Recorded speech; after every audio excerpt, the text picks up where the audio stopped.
ഞാൻ ആദ്യമായിട്ടാണ് നരേന്ദ്രമോദിയെ നേരിൽ കാണുന്നത്.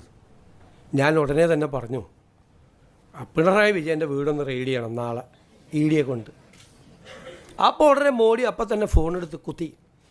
എന്നിട്ട് പറഞ്ഞു, നാളെ രാവിലെ സതീശൻ വന്നിട്ട് ആദ്യമായിട്ടൊരു കാര്യം പറഞ്ഞാണ്, നാളെ രാവിലെ കംപ്ലീറ്റ് സ്ഥലത്ത് റെയ്ഡ് ചെയ്യണം. അപ്പോൾ ഞാൻ പറഞ്ഞു, ഒരു സ്ഥലത്ത് പോരാ, 12 സ്ഥലത്ത് ചെയ്യണം.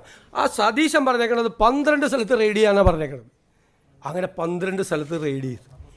ഇത് മുൻ മന്ത്രിമാരുൾപ്പെടെയുള്ള ആളുകൾ വരെ വന്ന് പത്രക്കാരോട് പറയുകയാണ്. ഞാൻ ചിരിക്കണോ അല്ല കരയണോ ഇത് കേട്ടിട്ട്? നിങ്ങളൊന്ന് ആലോചിക്കുക.